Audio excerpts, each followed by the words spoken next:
This is a recording of this year's Virtual Residency Fair. We'd like to take the time to thank the programs that volunteered their time to present to this year's applicants. This year's PM&R Scholars Virtual Residency Fair is supported by PM&R Recap and Ultrasound Guidance.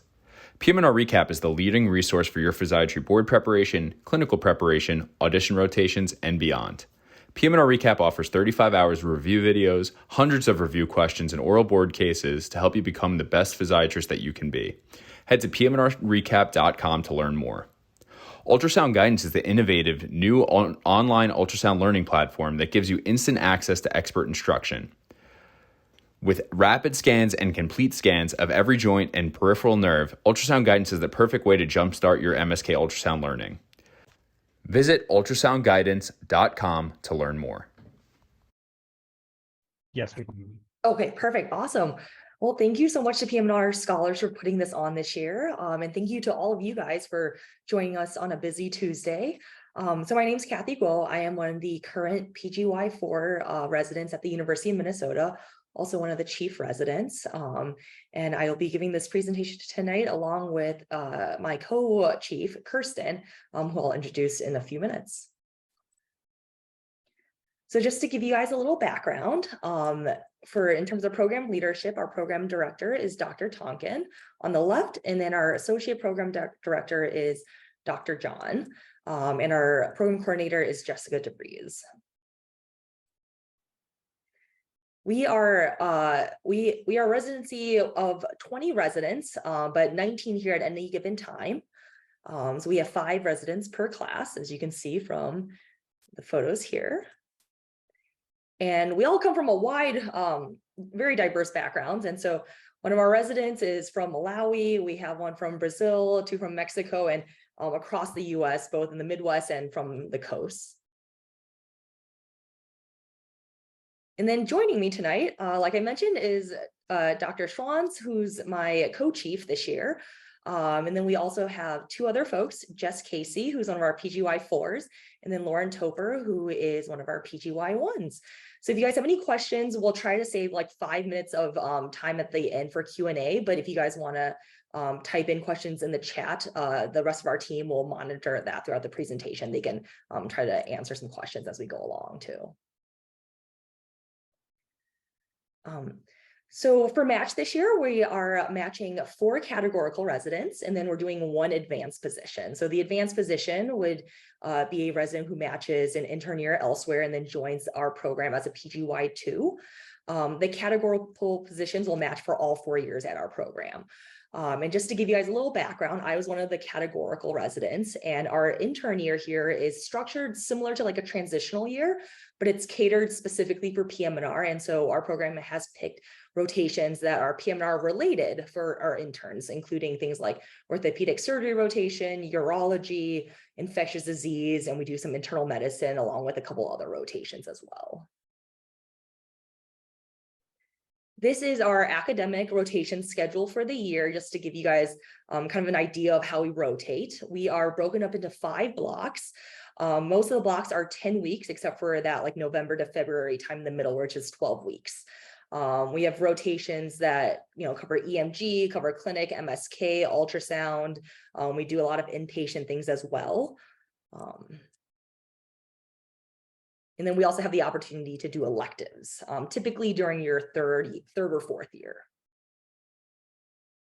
One of the really great things that drew me to the University of Minnesota was the fact that we get to rotate at a ton of different hospitals across the city.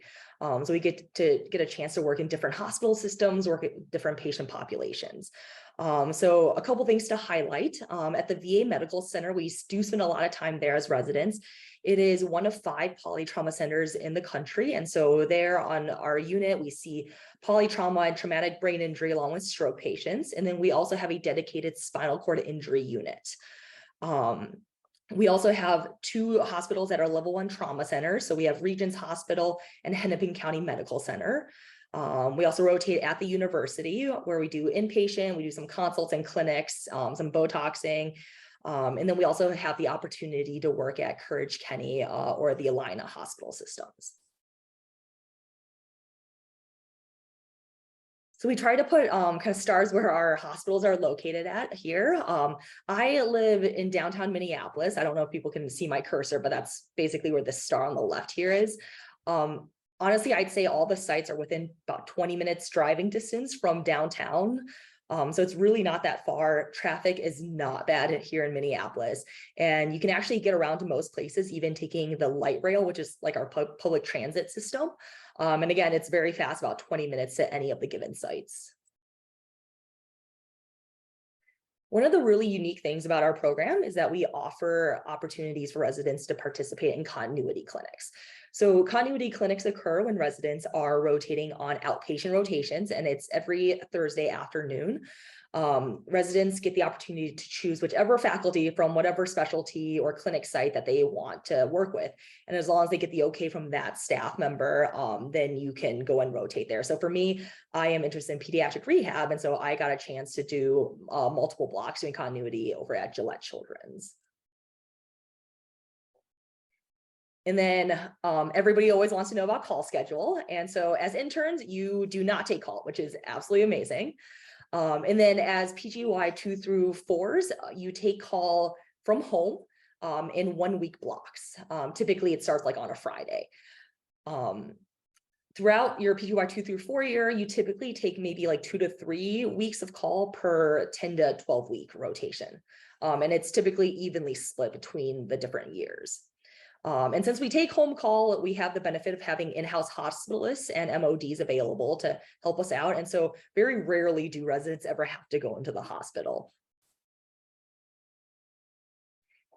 We also match, so our graduates go into a ton of different fields. This past year, we're featuring some of our recent graduates on this slide, but we've had people go into straight into being a staff position, doing inpatient medicine. Last year, we had 3 people match into pain, 1 match into traumatic brain injury. The year before, we had 2 people doing a spinal cord injury. This year, I'm doing pediatric. Kirsten's doing sports. Just Casey is doing cancer rehab. So really, there's a lot of various interests within our program. And then we also just included a fun picture here on the bottom right, which was the Photoshop photo for our graduates that we gifted them at graduation this past year. We also have a lot of fellowship opportunities here at the university. So within our department, we offer brain injury medicine fellowship position, multiple pain medicine positions, 2 pediatric rehab spots, a spinal cord injury medicine fellowship spot, and a wound medicine spot. And I will let Kirsten take over from here. Hi, my name is Kirsten Schwanz. I'm our other chief resident. I'm also a G4 with Kathy. I also was a categorical. So if anyone has any questions about being a categorical resident at the U of Minnesota, I will say, please let us know. And we're happy to address those questions. I'm going to touch on some of the tracks that make our program very unique.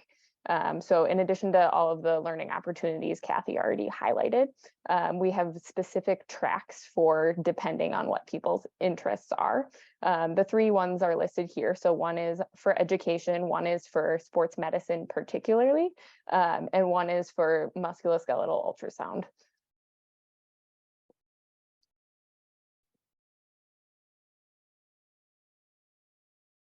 Kathy, can you advance me? Thank you. The first one is going to be our educator track. So this is open for G2s through G4s. And the goal of this is to really teach you how to be a teacher. I think a lot of the time in medicine, we don't really learn how to teach others. So this is really set for people who are interested in being an academic clinician educator. One of the goals of the track is to help you develop a teaching portfolio and specifically helps you learn how to structure didactics, as well as giving you hands-on teaching time with medical students, teaching to groups that are not PM&R related, but may interface with us. So common groups are physical therapy students, family medicine residents, and other non-PM&R specialties. You're also in charge of organizing and helping organize the PGY2's boot camp that we do at the start of the G2 year to sort of help you dive into PM&R and feel like you're well equipped to get going on the rehab wards. Again, another focus of this is going to be curriculum development projects. So the goal of all of these tracks is to sort of have a longitudinal thread to help develop your skills throughout your time in the track. PRISM is our sports medicine track. So it stands for Physiatry Residents Interested in Sports Medicine. We kind of have two pathways within that. One is an official track and one is for people who like sports but aren't necessarily fully committed to going into sports medicine for their career. In addition to sideline coverage opportunities and educational sessions that we try to put on about monthly, there's opportunities to travel to some pretty unique coverage events throughout the year, one of which you can see a picture of here. It's the National Veteran Wheelchair Games.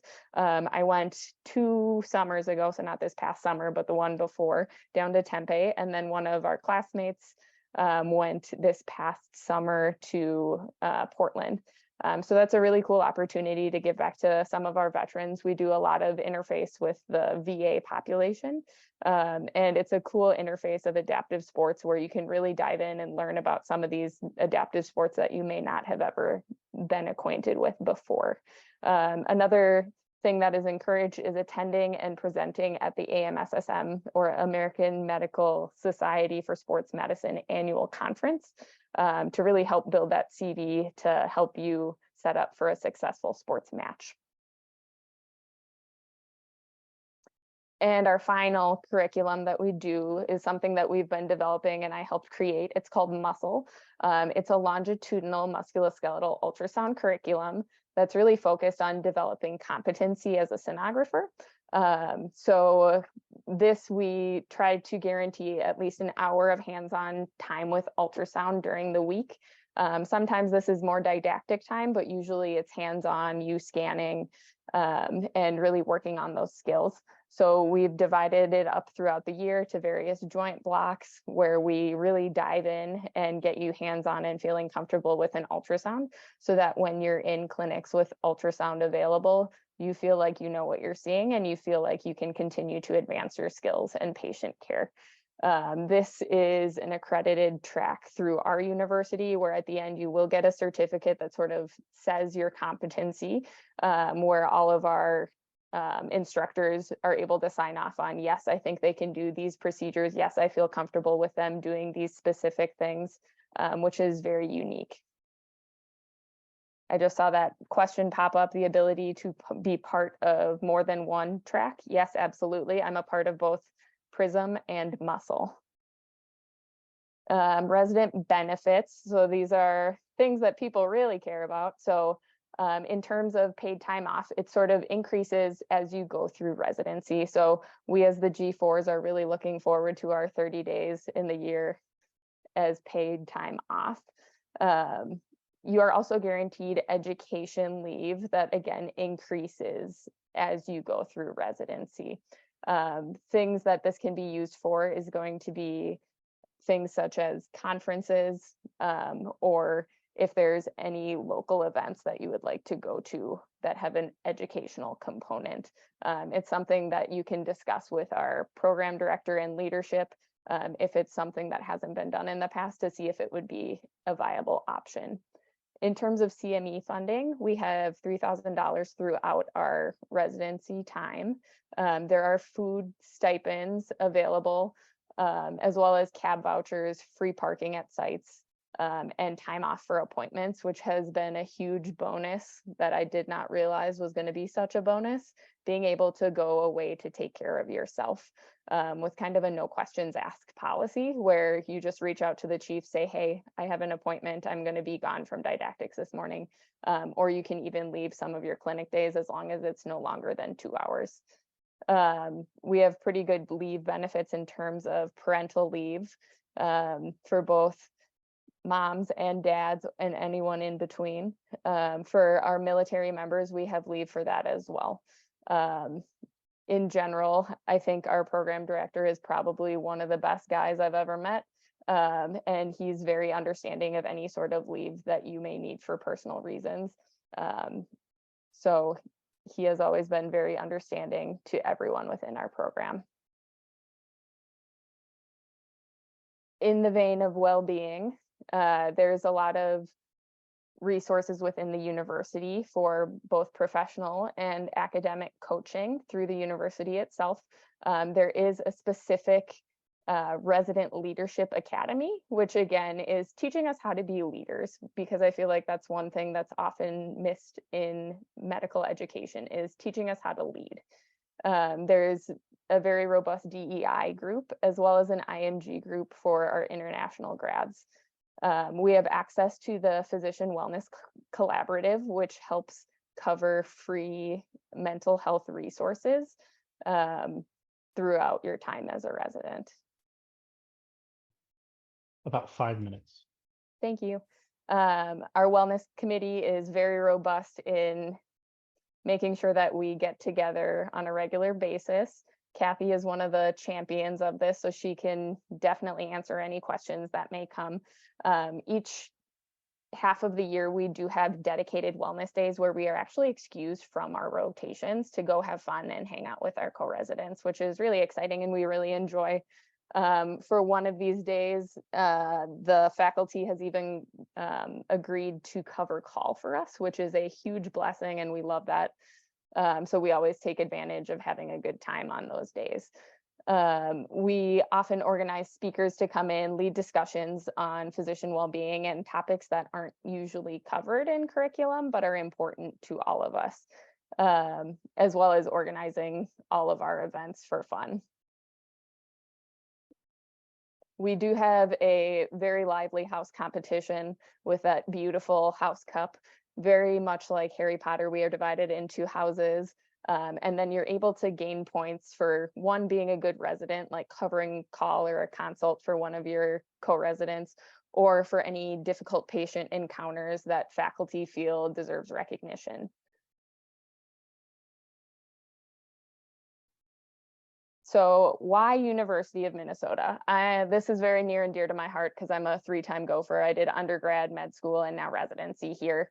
I think this is just one of the coolest groups of people with a lot of personality. You can see here, we like to get hands-on with procedures. We all like to be a little bit goofy, celebrate holidays. We like to attend all of our sporting events. We like to play volleyball. We like to play Frisbee. We like to really indulge in any of the activities that Minnesota offers us. You can see our lovely holiday tree down there in the corner that gets decorated year round.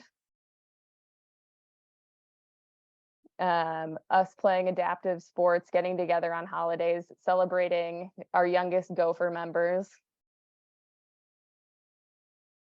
And just all around having a good time. And always enjoying Minnesota's great weather. Even when it snows, it's beautiful.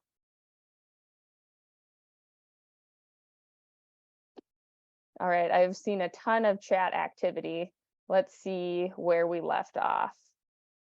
Lauren, Jess, any idea?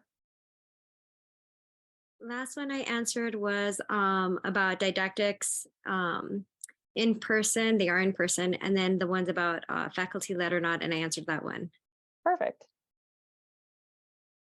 Perfect. Yeah, and we just to kind of add on to that, we're doing like a hybrid. So right now we're definitely trying to go more towards like being in person, but sometimes speakers are not close by to us, and so it's more convenient to do virtual. So we've done a little bit more hybrid. We'll go to the different sites as well to do more hands-on things. Lectures are all faculty led. We do resident led board review as well. And so that's kind of championed by the residents, and we do various things, whether it's like games or we do resident led lectures. We try to kind of change things up as well. 2 minutes. There was a question about what houses the residents are divided into. Kirsten, I feel like you're very good at answering this question. Oh, yes.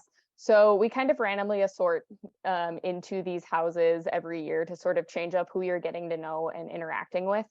We have a very strong mentorship program within our program where a senior and junior resident are sort of paired together and sort of go through the residency experience guiding each other.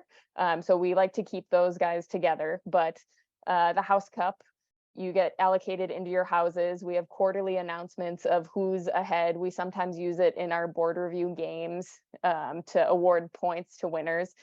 Kathy's holding up a beautiful image of our master of ceremonies, who is one of our graduates who really came up with this idea. She photoshopped him to look like Dumbledore. It's great.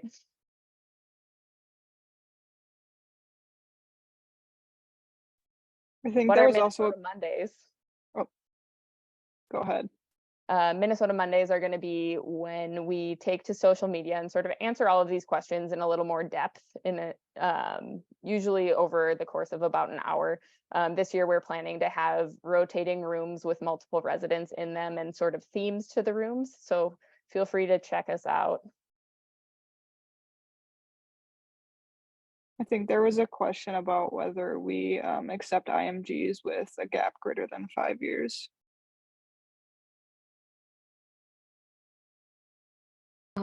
Yes, oh, there we go. Dr. Tonkin, our program director, is actually on. Yeah, we'd address those kind of on a case-by-case basis. So we do a holistic review to answer another question in there of all the applications, looking at scores, experience, the whole or anything like that. So we do all the application. If there's something that's worth the conversation, we're happy to reach out, or you can also reach out to us. Well, you all met Robo Tonkin. You're cutting out a Yes. little there. I know, But- PG by 15 there. Oh, For sorry. the intern year, the call, there's no call regardless what service you're on during intern year. I think our time is up. So thank you guys so much for taking the time to present to us. This was a great presentation. Really appreciate everything. Thank you. Thank you so much. We'll stay on to answer any questions.